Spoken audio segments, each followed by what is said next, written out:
Jeff Solomon here with Tim Andrews, the CEO of ASI, the Advertising Specialty Institute. Thanks for taking a few minutes. Jeff. How are you? Excellent. Now, there's a lot of changes that are going on in the industry, and our readers and just people want to know your take on certain things. But first of all, just to get started, what about the overall state of the industry these days? You've had kind of ups and downs. Yeah, I would say, we think that we had a great year last year. Our research at Counselor Magazine shows that the industry rose about 6% last year, over $20 billion for the first time, $20.3 billion last year. First quarter was up, really nicely too. The industry is growing at twice the rate of the general economy, which is always a good sign, and we've fully recovered from the dip we had in the 08-09 time frame. So I think we're looking at a pretty good marketplace. Right, absolutely. And some of the things that are driving the marketplace is technology and the ways we're able to operate more efficiently. I know your ASI is a technology provider, but it seems like to me more processes are being automated, and that's making it easier for buyers. What do you think the effect of technology is having on the industry? Yeah, I think there's a lot going on. I think we're just beginning to sort of see what that looks like. I think that distributors are starting to really understand that creating a better order entry process for them is important. Connecting to suppliers through an ASI product or through their own activities. So I think we're seeing that a lot on the supplier side and the distributor side. Really trying to automate process. And when we have an industry where the average order size is $1,000, you can't spend $30 or $40 processing the order. So suppliers and distributors both have to figure out ways to make that more efficient. Right. Yeah, I understand. I, as a distributor, do big orders and small orders, and dang, those little orders take more time usually than the larger ones. Well, you're probably not making money. If they're very small. Yeah, that's right. No, I don't. And neither's the supplier. So you've got the time you're spending, and then the time the supplier's spending. We just need bigger orders, I think. So, in this industry, there's a hotbed of activity in online forums and such, talking about changing distribution models. And I myself have been beat up a little bit because I understand that some companies have sister companies that operate and sell to end users at retail pricing, or they'll do a special, but then the price is higher.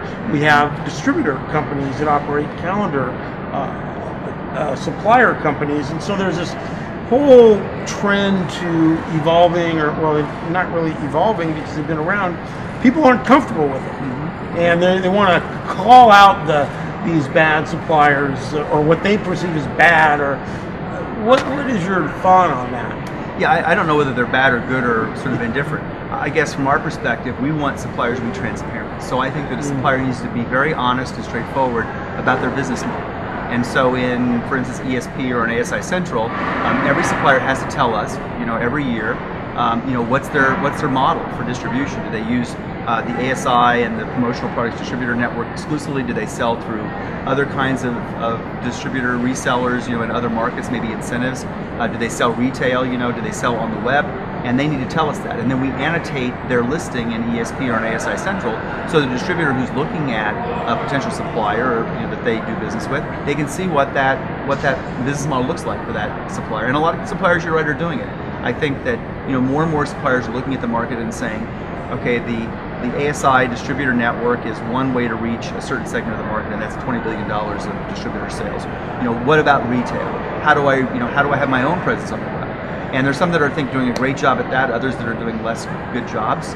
And I think that's sort of here to stay. I think distributors need to get comfortable with the fact that many suppliers, hundreds probably, are selling through multiple channels. But it's up to the supplier to be straightforward and honest and say, this is my go-to-business strategy and go-to-market strategy. I think the other thing that suppliers need to do is make sure that their pricing makes sense. Right. So I think that to me is the biggest rub that most distributors have. It isn't that the fact that a supplier might have a public website or go through retail, but it's the fact that the distributor wants to have the same suggested retail price offered to them with a discount, that they can make money on, that is on a public website that's operated by the supplier as well. When a distributor finds the same product from the same supplier on a different website at a price lower than the distributor can charge, that gets very confusing and complicated. Right, and that was well documented through the acquisition, I guess if you were to name names, Bell Promo and Discount Mugs, which are tough competitors because they do offer pricing below distributor net pricing, so that makes it really hard. So how can the distributor compete in this environment where it's changing like this? Yeah, I think it can't be on price. I mean, I think competing on price is not the way to go. I think the distributor's got to really understand the business of the client and the prospect. They've got to understand, what is that business trying to solve? What's that marketing problem they're trying to solve? What's that campaign look like? What's that prospect base that client's trying to go after? And how can they help them select the right products that are promotional products at the right price point, and do it in a way that is distributed properly to the right prospect. So I think it goes back to probably a 50-year-old saw, which is sell solutions and not just products. And I think it's fairly difficult to do, but it's simple as that in terms of the words. Right, I think we can get back to some of the basics of being creative in how we present ourselves as distributors, being educated as distributors, understanding what's going on in the marketplace. And this also has come up, and I think you touched on this, but there are these cries that PPAI and ASI be the industry police of these business models that some are not comfortable with. How would you respond to that? Yeah, well, we're not the police force. I didn't see a gun there. I got no guns. I got no badge, except the badge has got my name on it. Okay, I think we aren't the police. What we can do is provide transparency, encourage suppliers to do the right thing, and to make sure that it's very clear to distributors what their business models are, and then to give them advice on how they can most effectively go to market. And I think that's what we can do. We're not the police. If the company has a product that they want to offer to the marketplace at whatever price point, that's up to them. We can't say what the price point is, and no one else can. That's illegal. So they get to choose, what models they use, what categories that they sell, and how they sell that. And what we can do is offer transparency and tools to help them do that more efficiently. Right, and that is in ESP, so people can see how people choose to do business, as long as the supplier is honest about how they're positioning their company. And if a distributor writes me or writes us and says, here's a supplier, we think that their representation of how they go to market is different than the reality that this person's experienced, we look into it. We call the supplier up and we say, somebody's told us that you're doing this in a different way, and we hold them accountable for telling us the truth. We've had a number of times that's happened, but often suppliers are truthful, distributors aren't looking it up. So it's also, there's a lot of time spent on the message boards and other places talking about and complaining about these things. And I was amused, you were talking about one of those, earlier, and I looked and there were 8 or 10 people saying, ASI ought to do this, ASI ought to do this. What are they doing about this? Not one of those people have ever emailed me to ask me. So I'm the simplest guy in the world to find. I'm on ASI Central. T. Andrews at ASICentral.com. I answer all my own email. So if somebody wants to ask me a question about how something works or what we're doing, I'm happy to answer that question directly for any of the 21,000 distributor firms that are out there, the 3,500 suppliers that are part of the ASI network. I'm all ears. So I'm happy to explain this to anybody that wants to ask. Right, and conversely, another challenge, I believe, for the suppliers is that the distributors will go direct, and of course beyond that is end users buying direct, and we have Alibaba and other situations there. So how do you see that affecting the overall health of the industry? Because in reality, many are comfortable with supplier, distributor, end user, and now those lines are all kind of getting blurred, and I don't think in some ways it's fair to the supplier that we go around that channel, but many do, and it's pretty commonplace. Yeah, I think a couple things have to happen. First of all, I'm not sure it's commonplace. I think it's commonplace for some very big orders with some distributors who have that part of their model. If you look at some of the large distributor networks, they'll say to me privately that they're doing 5%, 7% of their total sales are from a direct purchase, either through an agent that's in Hong Kong or in China. But 95% of their business is going through the more traditional supplier networks. That's a pretty good percentage. I mean, that honestly is a pretty good thing. I think there's a couple things suppliers are doing. First of all, suppliers are setting up a way to go to market with a distributor that maybe has a different price point, a different margin for that supplier, if it's a big order and they've got enough lead time that they can actually go to China themselves. So rather than a distributor trying to figure out, how do I find a safe factory that's going to produce safe products, and deliver when they say they're going to, and not, risk my client and my customer, they can go to a distributor in North America and say, here's the special situation I have. I've got a month lead time. I could either look around here, outside myself, but what I want to do is do business with you as a supplier. And a lot of suppliers are now setting up sourcing arms where they can help, people do that. So I think that's one thing suppliers are doing. But here's the other thing. Excuse me. I think if I were a supplier today in North America, I would say to myself, if I look out 5 years or 10 years, what's the sustainable competitive advantage I can have in the marketplace as a supplier. I think the sustainable competitive marketplace position for many suppliers is going to be quick delivery at small quantities, because that's what people want. People who are buying today or will be buying in 5 years in a Fortune 500 or for a barbershop or for a nonprofit, whatever the business is, they're on Amazon and they're buying their own personal products on Amazon. They want to get it delivered today, tomorrow, the next day, and they don't want to wait and they don't want excuses.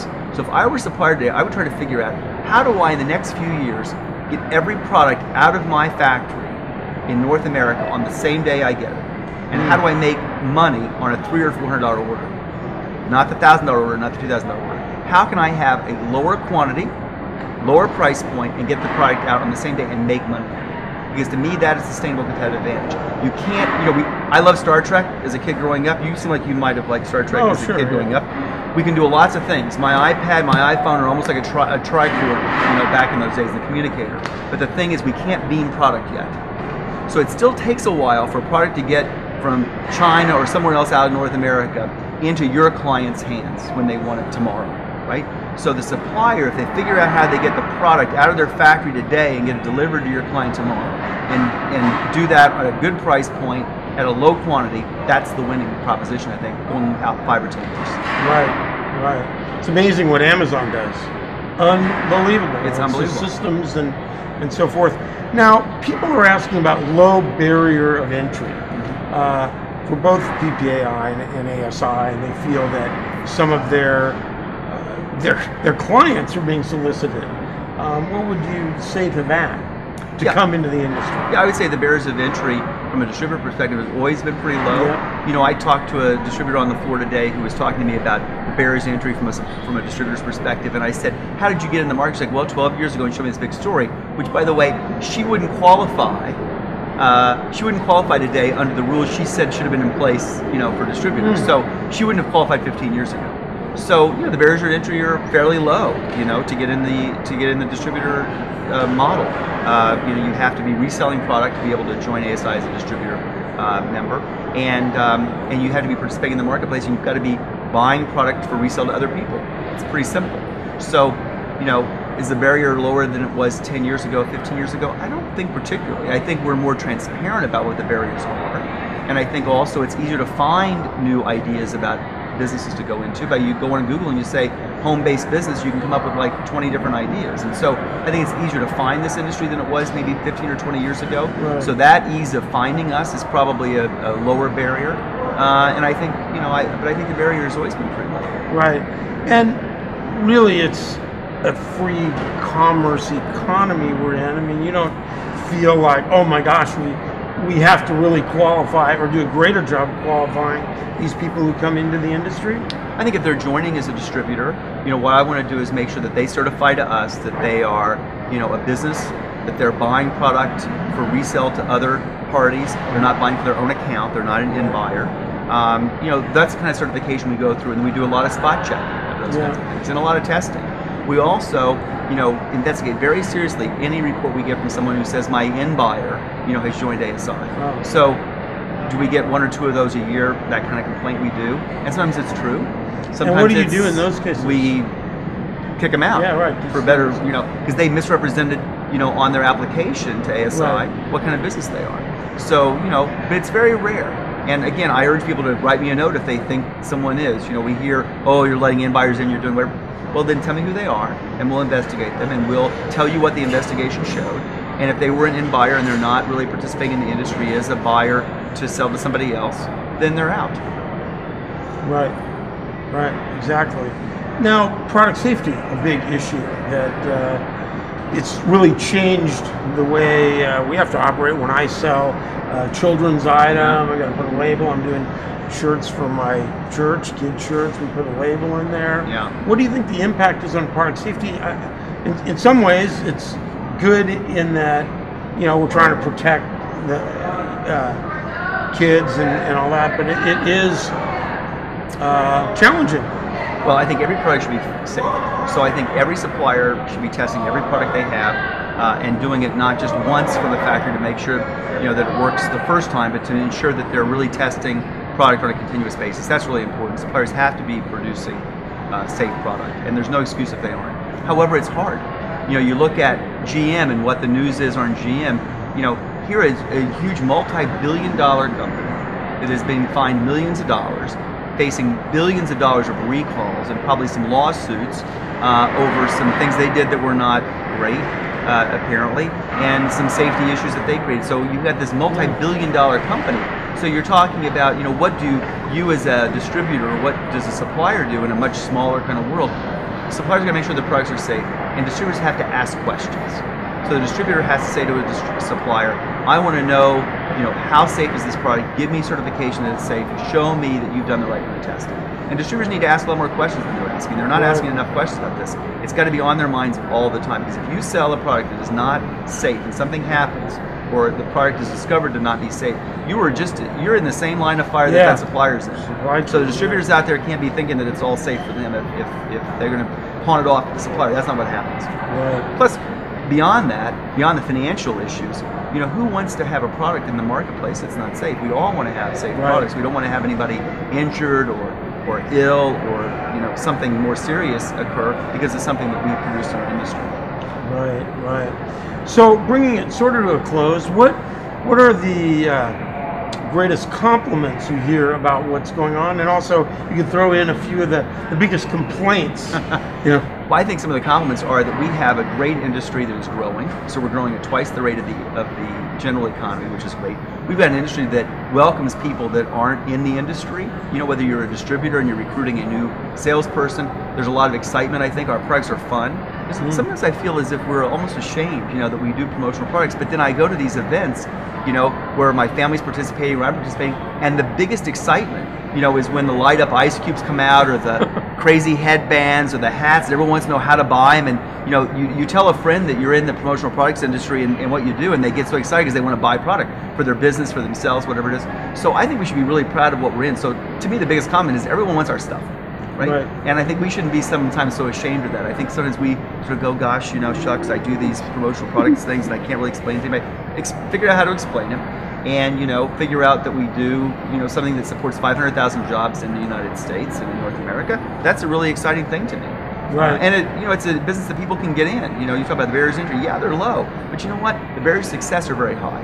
So the barrier to get in may be kind of low, but being successful is a whole nother story. But it's great that somebody can come into an industry and be as successful as they have been, and you hear these great stories. I joined 15 years ago, I joined 10 years ago, I used to be doing this, now I'm doing this, I'm working from home, I love my life. What more could somebody want, The complaints are, gosh, I lost a customer, woe is me. Well, there's a lot of customers out there. There's 20 million businesses in North America. I think every single one of them should be using thousands of dollars of promotional products. And so, hey, there's another potential prospect right down the street.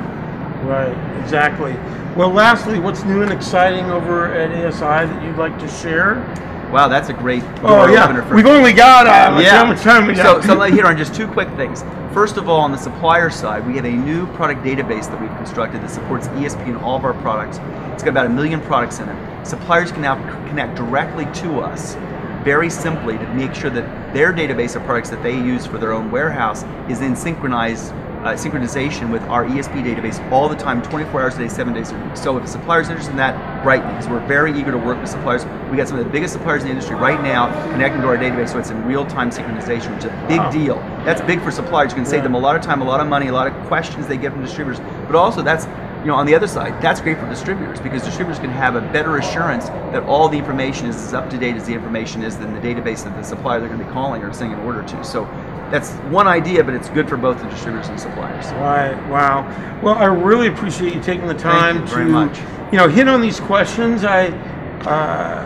Some people seem to be irate on, and once again, they can contact you anytime. Anytime. Happy to take any email. Take the email, and Tim will respond. So thanks very much. Thank you very much, Jeff. All right. Take care. Thank you very much. All right.